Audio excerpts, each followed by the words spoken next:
বাবারা দল করতে চাইলে মাঠে এসে করো, বললেন ফজলুর রহমান। আউটসোর্সিং কর্মচারীদের পুলিশের লাঠিপেটা, সাউন্ড গ্রেনেড নিক্ষেপ। দোষী নেতাদের বিচার করে বিএনপি, বলছে তারেক রহমান। 25 ফেব্রুয়ারি প্রধান উপদেষ্টার কার্যালয়ের সামনে জামায়াতের অবস্থান। জানাবো রমজান ঘিরে যে কর্মসূচির কথা ভাবছে বিএনপি। এবং সর্বশেষ জানাবো হাসিনার রাতের ভোটের এমপি মোজাম্মেল। দর্শক শুনছিলেন সংবাদ শিরোনাম, এখন বিস্তারিত। বাজার নিয়ন্ত্রণ করুন, না হলে জনগণ সহ্য করবে না।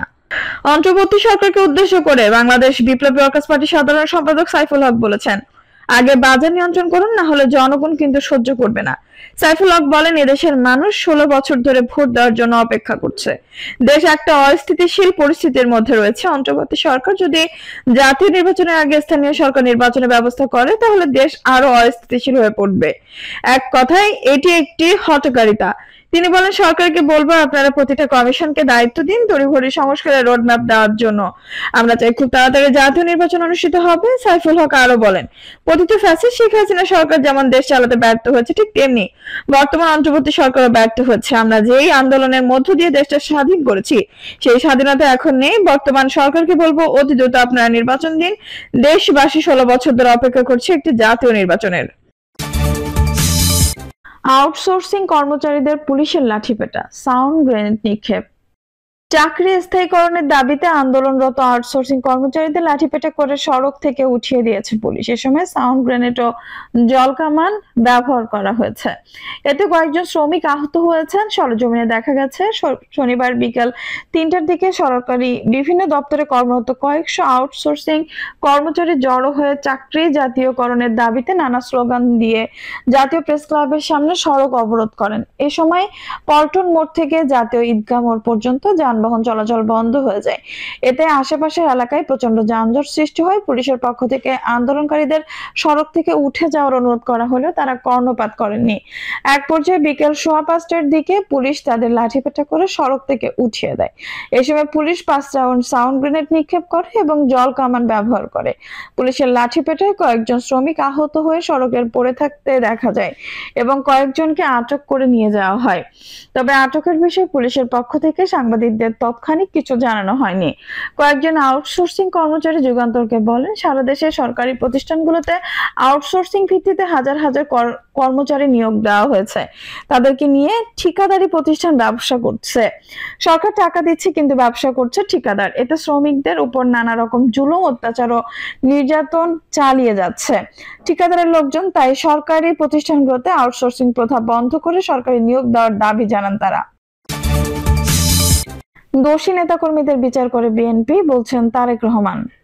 বিএনপি ভারপ্রাপ্ত চেয়ারম্যান তারেক রহমান বলেছেন, দেশ পরিচালনার সুযোগ পেলে সবার আগে দেশ পুনর্গঠনের কাজ করবে বিএনপি। বিএনপি একটি মাত্র দল যারা নিজ দলের নেতাকর্মীদের অন্যায় করলে ব্যবস্থা নেবে। অন্য রাজনৈতিক দলের সঙ্গে আমাদের এটাই বড় পার্থক্য। 25 ফেব্রুয়ারি প্রধান উপদেষ্টার কার্যালয়ের সামনে জামায়াতের অবস্থান। বাংলাদেশ জামায়াত ইসলামীর সহকারী সেক্রেটারি জেনারেল এটিএম আজহারুল ইসলামের অবিলম্বে নিঃশর্ত মুক্তির দাবিতে প্রধান উপদেষ্টার কার্যালয়ের সামনে আগামী মঙ্গলবার 25 ফেব্রুয়ারি বেলা 2টা থেকে বিকেল 4টা পর্যন্ত গণ অবস্থান কর্মসূচির ঘোষণা দিয়েছে দলটি। জামায়াত ইসলামীর সেক্রেটারি জেনারেল অধ্যাপক মিয়া গোলাম পারোয়ার এক বিবৃতি এই কর্মসূচির ঘোষণা করেন। বিবৃতিতে তিনি বলেন, বাংলাদেশ জামায়াত ইসলামীর সহকারী secretary general ATM Azharul Islam তৎকালীন ফ্যাসিস্ট সরকারের মিথ্যা ও সাজানো মামলায় বিগত 13 বছরের বেশি সময় ধরে কারাগারে আটক আছেন। ফ্যাসিস্ট সরকারের পতনের পর ফ্যাসিবাদী বিরোধী রাজনৈতিক দলের অনেক নেতাকর্মী মুক্তি লাভ করেছেন। দেশবাসী আশা করেছিল চরম জুলুম নির্যাতনের শিকার এটিএম আজহারুল ইসলামও স্বৈরাচার মুক্ত বাংলাদেশ মুক্তি লাভ করবেন। কিন্তু অন্তর্বর্তী সরকার ক্ষমতা গ্রহণের প্রায় 6.5 মাস অতিবাহিত হওয়া সত্ত্বেও এটিএম আজহারুল ইসলাম মুক্তি পাননি। এতে দেশবাসী হতভাগ্য বিস্মিত। অবস্থান সফল করার আহ্বান জানিয়ে তিনি আরো বলেন, জামায়াত ইসলামের সহকারী সেক্রেটারি জেনারেল জনাব এটিএম আজহারুল ইসলামের অবিলম্বে মুক্তির দাবিতে আগামী 25 ফেব্রুয়ারি মঙ্গলবার বেলা 2টা থেকে বিকেল 4টা পর্যন্ত প্রধান উপদেষ্টার কার্যালয়ের সামনে গণ অবস্থান কর্মসূচি পালিত হবে। এতে প্রধান অতিথি হিসেবে উপস্থিত থাকবেন সম্মানিত আমিরে জামায়াত ডক্টর শফিকুর রহমান। উক্ত গণ অবস্থান কর্মসূচিতে স্বতঃস্ফূর্তভাবে অংশগ্রহণ করে এটিএম আজহারুল ইসলামের মুক্তি নিশ্চিত করার জন্য আমরা বাংলাদেশ জামায়াত ইসলামের পক্ষ থেকে দেশবাসীর প্রতি উদাত্ত আহ্বান জানাচ্ছি। রমজান ঘিরে যে কর্মসূচির কথা ভাবছে বিএনপি। রমজানেও মাঠে সক্রিয় থাকবে বিএনপি। সভা সমাবেশের মতো কোনো কর্মসূচি না থাকলেও সাংগঠনিক ও ধর্মীয় কর্মসূচিতে সক্রিয় থাকবে নেতাকর্মীরা। কেন্দ্র সহ তৃণমূলে ইফতার পার্টি বাড়ানোরও নীতিগত সিদ্ধান্ত রয়েছে। এছাড়া এলাকা ভিত্তিক সামাজিক অনুষ্ঠান সহ উঠান বৈঠকের মতো নানা কর্মসূচি থাকবে। এর মাধ্যমে দ্রুত জাতীয় নির্বাচনের পক্ষে জনমত তৈরির পাশাপাশি ভোটের হওয়া দেশব্যাপী ছড়িয়ে দেওয়াই টার্গেট। তবে কোনো অপশক্তি যাতে ষড়যন্ত্র কিংবা অপতৎপরতা সৃষ্টি করতে না পারে সেদিকেও সতর্ক দৃষ্টি রাখার নির্দেশনা রয়েছে। রমজানে দলীয় নেতা কর্মী সাধারণ মানুষের আস্থা অর্জনের প্রধান লক্ষ্য। সম্ভাব্য প্রার্থীদের ইতিমধ্যে ক্লিন ইমেজের দলীয় সাবেক এমপি ও তরুণ ছাত্র নেতারা এলাকা কেন্দ্রিক যোগাযোগ বাড়িয়েছে। জানতে চাইলে বিএনপি স্থায়ী কমিটির সদস্য আমির খসরু মাহমুদ চৌধুরী যুগান্তরকে বলেন, শেখ হাসিনার পতনই নির্বাচনের একটা বার্তা। রমজানে সবে রোজা রাখেন, রাতে ইবাদত বন্দেগী করেন। এই মাসে ইফতার পার্টির মাধ্যমেই সাংগঠনিক তৎপরতা চালু থাকবে। সর্বস্তরের মানুষ নিয়ে বিএনপির ইফতার পার্টি হবে। বিগত সময়ে ইফতার পার্টিগুলো ভেঙে দিয়েছে স্বৈরাচার সরকার। এবারের প্রেক্ষাপট ভিন্ন, এজন্য রাজধানী সহ সারা দেশের সব পর্যায়ে ইফতার পার্টি করবেন নেতাকর্মীরা। সূত্র জানায়, প্রতি বছরের মতো এবারও রোজার প্রথম দিনে রাজধানীর লেডিস ক্লাবে এতিম ও আলেম ওলামাদের সঙ্গে নিয়ে ইফতার মাহফিল করবে বিএনপি। 6 রমজান বিদেশি কূটনীতিকদের সম্মানে ইফতারের আয়োজন করবে দল। পেশাজীবী ও রাজনৈতিক দলের নেতা নিয়ে বিএনপির পক্ষ থেকে কেন্দ্রীয়ভাবে ইফতারের আয়োজন পরিকল্পনা রয়েছে। এসব কর্মসূচিতে ভারপ্রাপ্ত চেয়ারম্যান তারেক রহমান লন্ডন থেকে ভার্চুয়ালি যুক্ত হবেন। এছাড়া ঢাকা মহানগর, উত্তর ও দক্ষিণ বিএনপির প্রতিটি থানা ভিত্তিক এবং বিএনপির অঙ্গ সহযোগী সংগঠনের পক্ষ থেকে ঢাকায় ইফতার মাহফিলের আয়োজন থাকবে।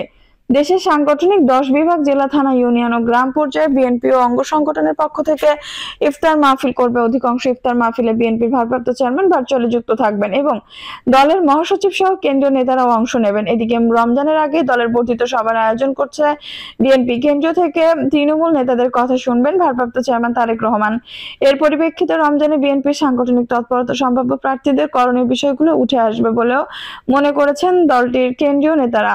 তারা বলছে, রমজানের সভা সমাবেশ না থাকলেও মাস জুড়ে দলে নানা কর্মসূচিতে তৎপর থাকবে। এর মধ্য দিয়ে জাতীয় নির্বাচনের হওয়া তৈরি হবে। ইফতার মাহফিলের পাশাপাশি কূটনৈতিক তৎপরতা গুরুত্ব পাবে। বিএনপির জন্য আগামী নির্বাচন অত্যন্ত গুরুত্বপূর্ণ হিসাবেও দেখছেন নীতি নির্ধারকরা। এজন্য আগামী জাতীয় সংসদ নির্বাচনে অংশ নিতে চান এমন সম্ভাব্য প্রার্থীরা নিজ নিজ এলাকায় ব্যস্ত সময় কাটাবে। জনগণের কাছে তাদের ব্যক্তিগত ইমেজ বাড়াতে নানামুখী কাজে তৎপর থাকবে নেতারা। বিএনপির একাধিক নেতা জানান, জাতীয় সংসদ নির্বাচনের বিষয়টি মাথায় রেখে রমজানকে সাংগঠনিক মাস ধরে পুরো কার্যক্রম পরিচালনা করা হবে। মাস জুড়ে চলবে সাংগঠনিক শক্তির মহড়া। কোথাও কোনো কোন্দল বা দুর্বলতা থাকলে তা দূর করা হবে। এর মধ্যে দিয়ে বিএনপি অঙ্গ সংগঠনের নেতাকর্মীদের মধ্যে দীর্ঘদিনের সমন্বয়হীনতা দূর হবে বলেও আশাবাদী তারা। এছাড়া কাউন্সিলের মাধ্যমে বিভিন্ন পর্যায়ে নতুন কমিটি ঘোষণা করা হবে। বিগত সময়ের আন্দোলনে সক্রিয় অংশগ্রহণ ও ত্যাগী নেতাদের মূল্যায়ন করা হবে। বিএনপির যুগ্ম মহাসচিব শহীদ উদ্দিন চৌধুরী আনি যুগান্তরকে বলেন, রমজানে ইবাদতের মাস।